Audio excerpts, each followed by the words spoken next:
बिस्मिल्लाहिर्रहमानिर्रहीम। लाखों करोड़ों दुरूदो सलाम मोहम्मद मुस्तफ़ा सल्लल्लाहु अलैहि वसल्लम और आले मोहम्मद पर। मैं हूं उमर दराज गोंदल। मैं अभी पंजाब असेंबली से वापस आ रहा हूं, जहां आज सारा दिन सदारती इलेक्शन को कवर किया और आपको वहां से अपडेट भी किया, लेकिन जरा खबरें तरतीबवार आपको सुनाता हूं जिससे आपको अंदाजा होगा। नंबर 1 खबर यह है कि आसिफ अली जरदारी पाकिस्तान के सदर मुंतखब हो गए हैं और पाकिस्तान के सदर मुंतखब होने के लिए जो उन्हें वोट मिले हैं, कौमी असेंबली और सेनेट में आसिफ जरदारी को वोट मिले हैं 255 और उसके मुकाबले में वोट मिले हैं 119 जो अचकजई साहब हैं। सिंध असेंबली से 151 वोट पड़े हैं आसिफ जरदारी को और वहां पे 9 वोट पड़े हैं अचकजई साहब को। पंजाब असेंबली में 246 वोट पड़े हैं आसिफ जरदारी को और 100 वोट पड़े हैं अचकजई साहब को। खैबर पख्तूनख्वा असेंबली के अंदर 17 वोट पड़े हैं आसिफ जरदारी को और 91 यानी 91 वोट पड़े हैं अचकजई साहब को। इसी तरह से बलूचिस्तान असेंबली से 47 वोट पड़े हैं आसिफ जरदारी को और वहां पे जो बाकी लोग हैं 0 वोट पड़े हैं। आप यूं समझिए कि जो अचकजई हैं। अब आपको अंदाजा होना चाहिए, जिस बलूचिस्तान असेंबली से अचकजई साहब को कोई वोट नहीं पड़ा और अचकजई साहब का ताल्लुक जो है वो बलूचिस्तान से है, पंजाब में 100 लोगों ने वोट दिया है अचकजई को जिनका ताल्लुक पंजाब से नहीं है। उनको 91 लोगों ने वोट दिया है खैबर पख्तूनख्वा से, जहां से उनका ताल्लुक नहीं है। अब मैं आपको सिर्फ बात ये बताना चाहता हूं, हमें कहा जाता है जी पंजाब वाले जो हैं वो नहीं कर रहे। अब आपको समझ आई कि बलूचिस्तान का क्या सेंटीमेंट है और पंजाब का सेंटीमेंट क्या है, पंजाब क्या सोच रहा है, पंजाब की डायरेक्शन क्या है और अचकजई को वोट देने का मतलब क्या है। एक खबर है ये, अब उस पर जाहिर है शहबाज शरीफ ने मुबारकबाद दी है आसिफ जरदारी को और उसके बाद बाकी सब मुबारकबादें दे रहे हैं, कह रहे हैं देखे जी रिकॉर्ड बना दिया है उन्होंने। और रिकॉर्ड ये है कि वो पाकिस्तान में दूसरी बार ऐसे सिविलियन शख्स हैं जो सदर मुंतखब हुए हैं। अगर वो खुद से सदर मुंतखब होते तो फिर तो क्या ही बात थी। उनके सदर मुंतखब होने में फॉर्म 47 ने रोल प्ले किया है, उनके सदर मुंतखब होने में मखसूस नशिस्तों ने रोल प्ले किया है। और इसके अलावा अगर कोई और चीज कहते हैं, अब जरा देखिए कि आपने 411 इलेक्टोरल वोट आसिफ जरदारी ने लिए हैं और 181 इलेक्टोरल वोट जो है वो महमूद खान अचकजई ने लिए हैं।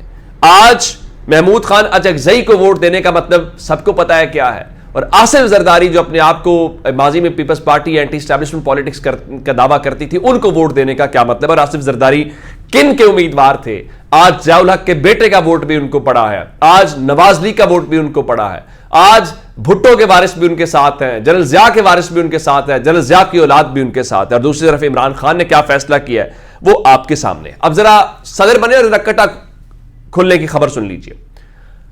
खबर यह है कि अब सदर आरिफ अलवी गए हैं और उनके जाने के बाद इत्तलात ये आ रही हैं कि साबिक सदर आरिफ अलवी के खिलाफ आइन तोड़ने का मुकदमा दर्ज करने के इम्कानात बहुत बढ़ गए हैं।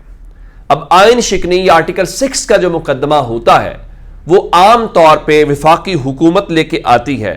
इसका मतलब यह है कि यह हुकूमत जो कह रही है कि हम जनाब वो मुफाहमत करना चाहते हैं, मिसाके मुफाहमत। अब कल आसिफ जरदारी जब हल्फ उठाएंगे, बल्कि उससे पहले भी अगर आप ये बात देखें तो इस वक्त जो कुछ हुकूमत के अंदर हो रहा है उसमें एक एक चीज की बराबर की शराकतदार है पाकिस्तान पीपल्स पार्टी। और पाकिस्तान पीपल्स पार्टी जो है, अब अगर उनके होते हुए आप ये मुकदमा दर्ज करने जा रहे हैं तो फिर क्या ही बात है, फिर आप क्या कहेंगे। आप कहते थे कि हमारे दौर में कोई सियासी कैदी नहीं है। इमरान खान से लेके बाकी सब लोग क्या कर रहे हैं आप सब जानते हैं। और ये बात जमशेद दस्ती भी आज कह रहे थे कि आरिफ अलवी डर गया था, वो अपनी आईनी जिम्मेदारियां पूरी करने में नाकाम रहे। कुछ ऐसी ही बात शेर अफजल मरवत कहते हैं कि जब हमें उनकी जरूरत थी तो उन्होंने वो रोल प्ले नहीं किया। लेकिन जाहिर है उमर अयूब बाकी लोग कहते हैं कि सदर की जो रोल प्ले कर सकते थे इस माहौल में उन्होंने किया।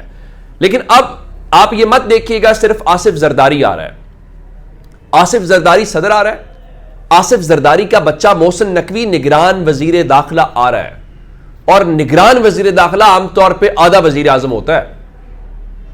अब आज निगरान जरा जब ये इलेक्शन प्रेसिडेंशियल हो रहा था तो खबरें तो सब नजरें उसके ऊपर थी, लेकिन आज मोहसिन नकवी पंजाब असेंबली आया और उसने स्पीकर जो पंजाब असेंबली मलिक अहमद खान है उनसे मुलाकात भी की। अब आपको पता है क्यों मुलाकात की है कि चंद रोज के बाद सेनेट का इलेक्शन है और वो सेनेट के इलेक्शन के अंदर उम्मीदवार होगा। और तहरीक इंसाफ बार बार कह रही है, जिस तरह असद कैसर साहब ने रात को कहा कि अगर मोहसिन नकवी वजीर दाखिला आ रहा है तो फिर आप हमसे मुफाहमत का वो भूल जाए।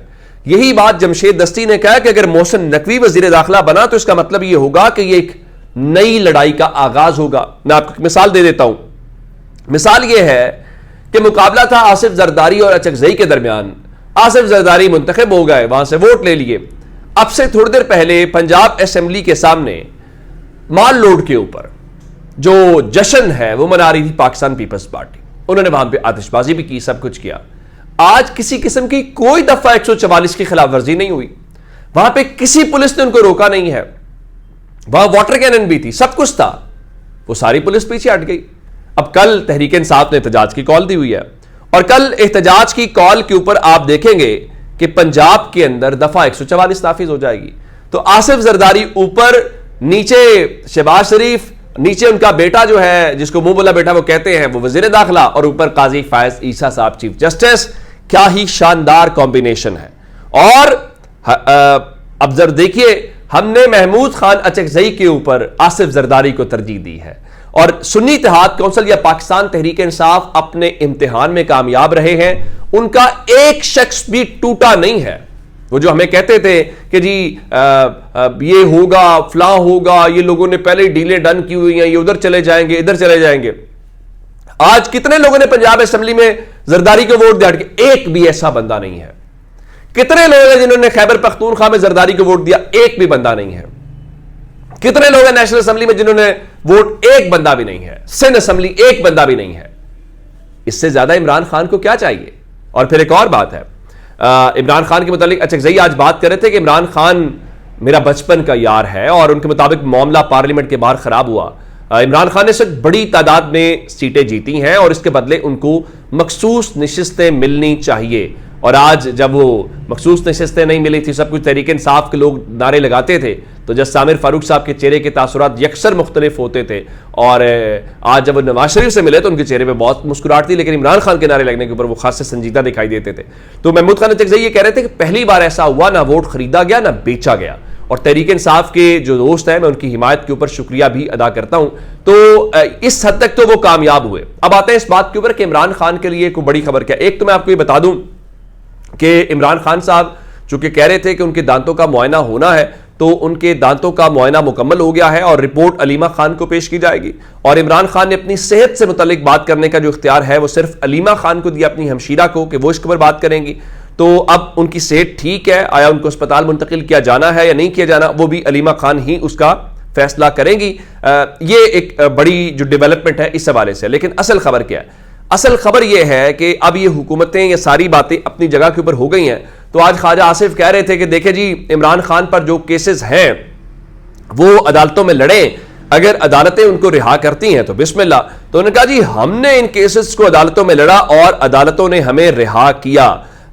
उनका एक लीगल प्रोसेस है, उसको मुल्की हालात से मशरूत नहीं किया जा सकता। खैरा साहब, आपको अदालतें रिहा करती तो क्या ही बात थी, क्या ही आपके कहने थे। अब आप जानते हैं कि आपकी रिहाइयाँ, ये सब कुछ क्यों, कहाँ से हुआ, ये भी एक तारीख का हिस्सा है।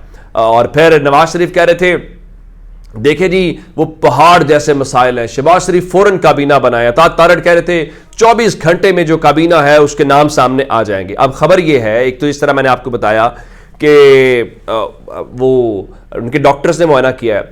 फिर शेर अफजल मरवत ने एक दावा किया है, उनके मुताबिक हम पर उम्मीद हैं कि रमज़ान के महीने में इमरान खान रिहा हो जाएंगे। अब वो किस बुनियाद पे कह रहे हैं? जो केसेस, जो जमानतें पेशावर हाई कोर्ट में हैं उस बुनियाद के ऊपर कह रहे हैं या कोई और बुनियाद है, ये एक देखने वाली बात होगी। लेकिन शेर अफजल मरवत का ये जो क्लेम है, ये ज़ाहिर तहरीक इंसाफ के लोगों के लिए खुशी की खबर होगी कि बस कोई बड़ी खबर आने वाली है। अगर ऐसी खबर आती है तो मेरे ख्याल से एक बहुत बड़ा ब्रेक थ्रू होगा। अच्छा, ये तो हो गया ये वाला मामला। लेकिन शेर अफजल मरवत ने एक और कट्टा भी खोला है। वो क्या है? शेर अफजल मरवत ने आज प्रेस कॉन्फ्रेंस के दौरान यह दावा किया है कि पाकिस्तान की एक सियासी शख्सियत ने जनूबी अफ्रीका और दुबई के अंदर उनकी सिपारी दी है। सिपारी का मतलब यह है कि किसी को टिप दी है कि इसको उड़ा दो, फड़का दो। और अब साथ ही वो कहते हैं कि अगर मुझे कुछ हुआ तो उसकी जिम्मेदार मरियम नवाज शरीफ होंगी। अब उनके मुताबिक अब उन्होंने बाकायदा कहा है कि उसको $1 लाख की जो अदायगी है वो की जा चुकी है। अब सिर्फ सवाल ये पैदा होता है कि ये वाकईतन ऐसा काम हुआ है या वाकई ही, क्योंकि पाकिस्तान की सियासत में हम बड़े बुरे एक्सपीरियंसेस से गुजर चुके हैं, या फिर ये एक सियासी बयानबाजी या उस हद तक है, इसके ऊपर जरूर होना चाहिए। मरियम नवाज अब से थोड़ी देर पहले अलहमरा के अंदर गुफ्तगू कर रही थी पंजाब के कल्चर डे के हवाले से और फरमा रही थी कि सियासत में दूसरों की माओ बहनों की इज्जत ना करना लम्हा फिक्रिया है। इस वक्त सनम जावेद जेल के अंदर है, इस वक्त आलिया हमजा जेल के अंदर है, इस वक्त डॉक्टर यास्मीन राशिद जेल के अंदर है, आयशा भुट्टा जेल के अंदर है। अगर इन लोगों के होते हुए भी आप ये क्लेम कर रहे हैं, लम्हा फिक्रिया होने की बात कर रहे हैं, तो मेरे ख्याल से ये बात जचती नहीं है। इन खवातीन को रिहा करें। इन खवातीन से क्या बदला? कहते हैं कि बच्चों, बुजुर्गों और खवातीन से लड़के आप नहीं जीत सकते, आप जीत के भी हार जाते हैं। और डॉक्टर यास्मीन राशिद ने तो जेल से बैठ के आपके वालिद को हरा दिया। अब तो बड़े ज़र्फ का मुजाहरा करें, सियासी कहे आए जी बिस्मिल्लाह। एक खबर अच्छी जाते जाते इमरान रियाज साहब के मुतालिक है, जो कि पिछली वीडियो में बताया था कि उनके भाई का दावा था कि हम काफ़ी देर से जेल के बाहर खड़े हैं, उनको रिहा नहीं किया जा रहा। तो इमरान रियाज भाई को अल्लाह के करम से आज़ादी मिल गई है और वो अपने घर पहुंच गए हैं, अपने वकला के साथ हैं। तो चलिए, अब जब तक अगला मरहला कोई उनके खिलाफ नहीं आता, तब तक वो अपने ख़ानदान, अपने बच्चों और अपने चाहने वालों के दरमियान होंगे और अल्लाह उनको महफूज रखे और इसी तरह लोगों तक हक़ाइक़ को सच पहुँचाने की तौफीक दिए रखे। अपना बहुत सारा ख्याल रखिएगा। खुदा हाफिज़।